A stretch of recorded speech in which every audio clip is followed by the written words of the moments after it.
Ela estava inconsciente há mais de 10 anos. Não falava. Não se movia.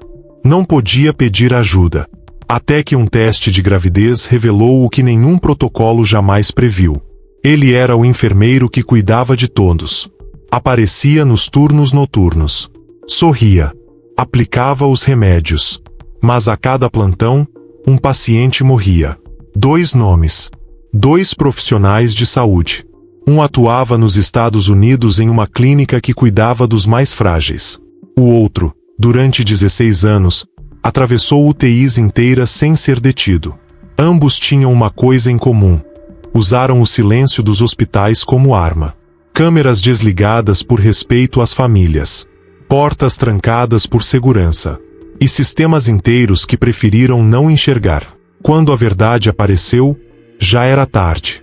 O corpo falava, mas ninguém ouvia. O remédio era letal, e ninguém notava. Hoje, vamos abrir as portas de um mundo onde o crachá é o disfarce, o jaleco é a armadura, e o perigo mora exatamente onde buscamos proteção. E a pergunta que não vai te deixar em paz é só uma. Quantas vidas ainda correm risco, agora mesmo? Hospitais deveriam ser lugares onde a vida encontra abrigo. Onde a fragilidade humana é acolhida com respeito, cuidado e vigilância. Especialmente nas UTIs, onde o silêncio é absoluto, os sons são mínimos e cada segundo pode decidir entre o viver e o partir. Mas nesse mesmo ambiente onde a confiança é entregue sem questionamento, onde os pais deixam seus filhos com lágrimas nos olhos confiando que estarão em segurança, 2 nomes transformaram tudo em pesadelo. Charles Cullen e Nathan Sutherland. Em andares diferentes, décadas distantes e cidades separadas, eles se moviam com a mesma naturalidade. Sabiam onde estavam as brechas, conheciam os horários, e acima de tudo, estavam cercados por uma blindagem que poucos ousavam questionar. O respeito automático ao jaleco. Cullen transitava por hospitais como se fosse invisível. Mudava de instituição sempre que começavam a surgir suspeitas, mas nenhuma delas levava à denúncia. Os administradores preferiam protegê-lo a expor a imagem da unidade. Sutherland, por sua vez, se aproveitava do sigilo das UTIs especializadas. Alas projetadas para cuidar de pacientes em estados irreversíveis, onde a privacidade é total e as câmeras, por respeito às famílias, foram desligadas. A confiança era a chave. Não era preciso invadir. Eles tinham acesso. Enquanto a sociedade dormia tranquila, acreditando que seus doentes estavam sendo cuidados, os 2 homens transformavam o silêncio das UTIs em terreno livre para o impensável. O que mais inquieta nesses casos não é só o que foi feito. É quanto tempo foi feito. Anos. Décadas. Repetidamente. Sem resistência. Sem alarme. Sem ninguém disposto a romper o pacto de silêncio. Charles Cullen dizia que aplicava doses para aliviar o sofrimento. Mas os prontuários mostravam o contrário. Pacientes que estavam em recuperação morriam sem explicação. Jovens, idosos, homens e mulheres. O perfil não era clínico. Era arbitrário.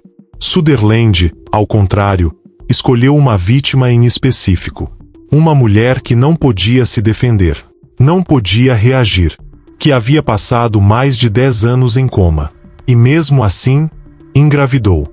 Uma gravidez sem explicação, em um corpo que nunca poderia consentir. E ainda assim, durante todos esses anos, ninguém percebeu. Porque não havia olhos. Porque não havia escuta. Porque ninguém se atreveu a perguntar. Neste cenário, não há monstros escondidos. Há homens com crachás e horários.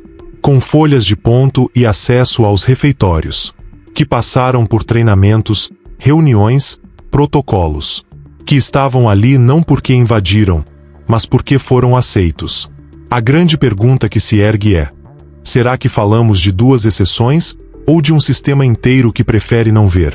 Existem pacientes que não gritam, que não se mexem, que não conseguem nem sequer fechar os olhos diante do que acontece à sua volta.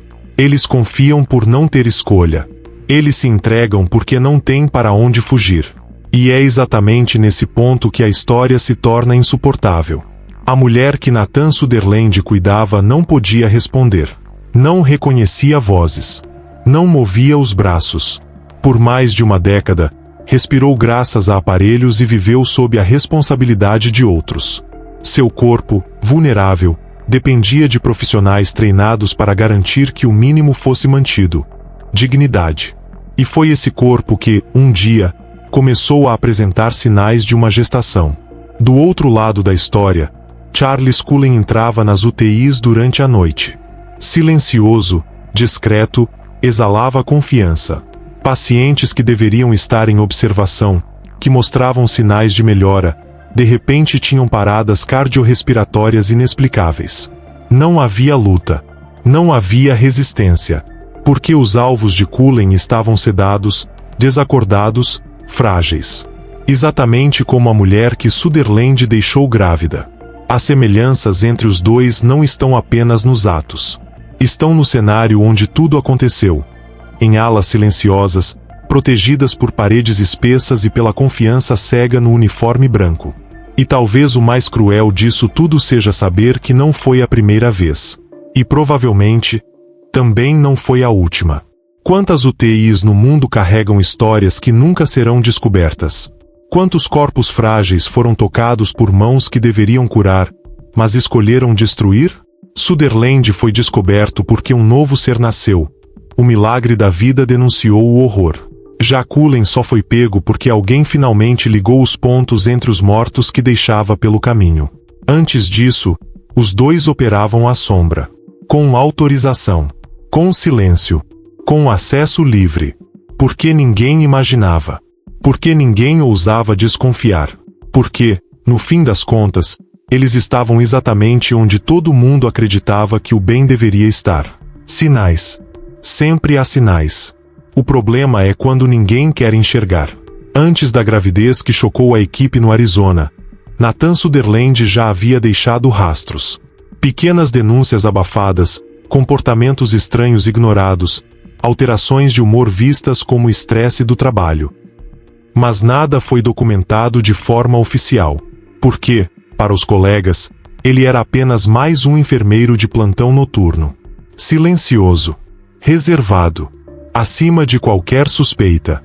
Charles Cullen, por outro lado, carregava consigo uma trilha de mortes. A cada hospital que deixava, um histórico de pacientes que partiram em condições que desafiavam a lógica médica. Mas ao invés de investigações profundas, o que ele recebia eram cartas de recomendação. Sim, cartas de recomendação. Diretores que sabiam que havia algo errado, mas preferiram empurrar o problema adiante. Cullen era demitido discretamente, pouco depois, contratado por outra instituição. O ciclo recomeçava. Esses não foram casos onde o mal se escondeu perfeitamente. Foram casos onde o mal foi ignorado repetidamente. Onde a conveniência institucional falou mais alto que a responsabilidade. Onde a reputação do hospital importou mais do que a vida do paciente. A verdade é que o sistema não falhou uma vez. Ele falhou muitas. E com consciência. Não faltaram alertas, faltou coragem para agir. A mulher cuidada por Sutherland não recebia visitas de homens sem supervisão.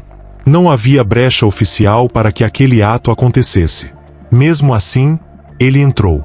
Mesmo assim, ele teve tempo. Mesmo assim, ninguém percebeu. Com Cullen, a situação era ainda mais gritante. Havia gráficos alterados, prontuários contraditórios, colegas desconfiados.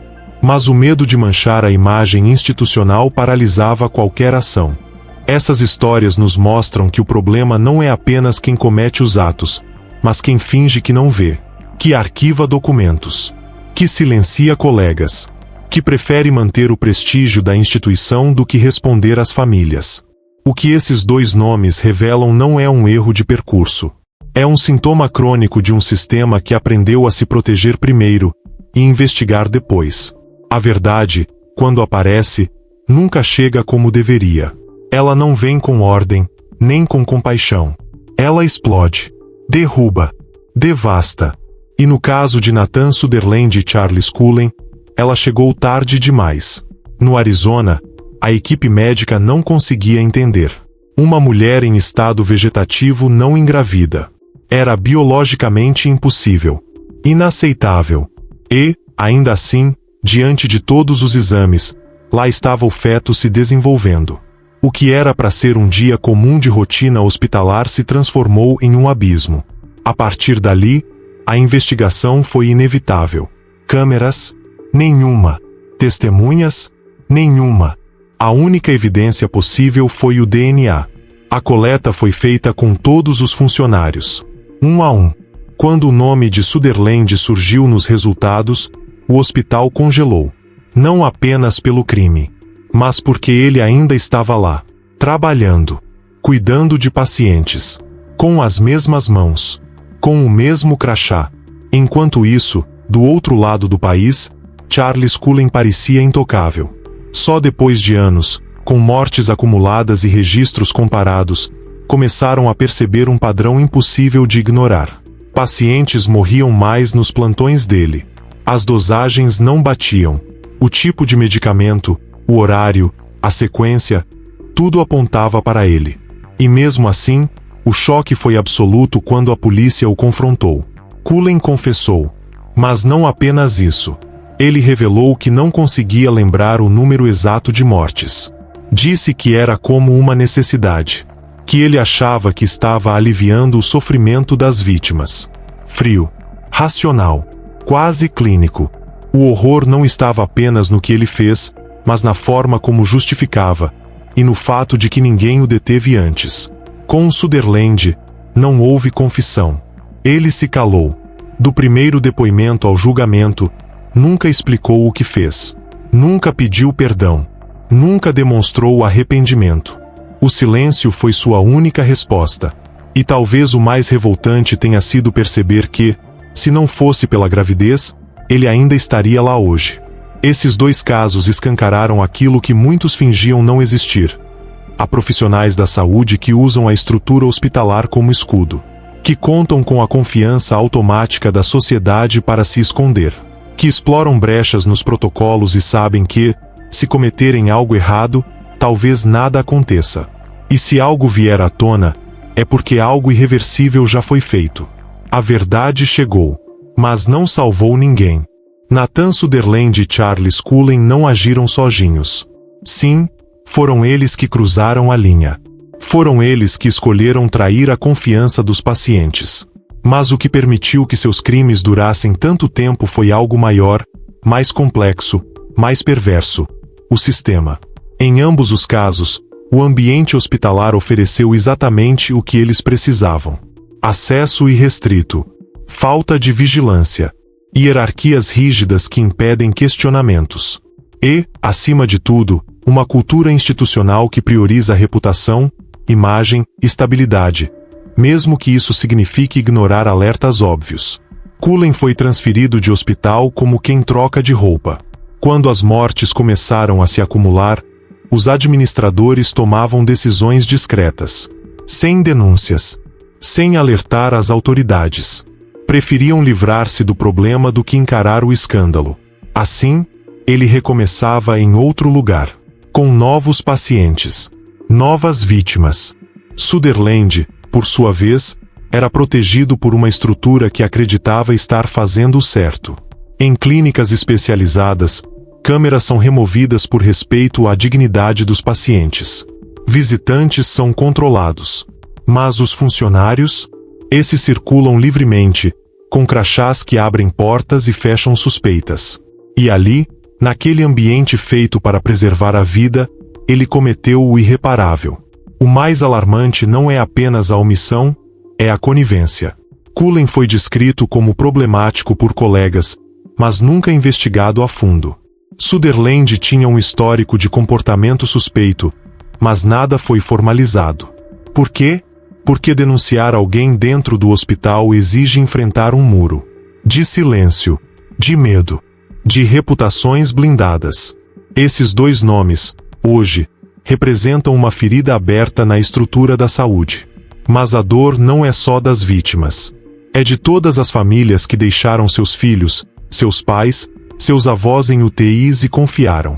Confiaram no sistema. Confiaram que havia vigilância. Confiaram que, mesmo inconscientes, estariam protegidos. E o que esses casos mostraram com brutal clareza é que nem sempre estão. Quando hospitais preferem abafar do que investigar, quando colegas têm medo de falar, quando o crachá vale mais que a ética, o risco não é só uma exceção. É uma tragédia anunciada. Eles usavam jaleco, tinham crachá, passavam pelos corredores com autoridade, aplicavam remédios, tocavam pacientes, sorriam para colegas. E mesmo assim, destruíram tudo. Nathan Sutherland não disse uma palavra em sua defesa. Charles Cullen disse que não se lembrava de quantos matou. Um se escondeu no silêncio, o outro, na justificativa do absurdo. Mas o que os dois revelam, juntos, é um sistema inteiro que falhou todos os dias em que escolheu não ver. Durante anos, enquanto pais dormiam acreditando que seus filhos estavam sendo cuidados, vidas eram violadas, corpos sedados, confianças quebradas. E tudo isso porque alguém achou que manter a imagem da instituição era mais importante do que a verdade. Este vídeo não é apenas sobre dois nomes. É sobre uma pergunta que precisa ser feita com urgência. E se o hospital onde está alguém que você ama agora também tiver escolhido o silêncio,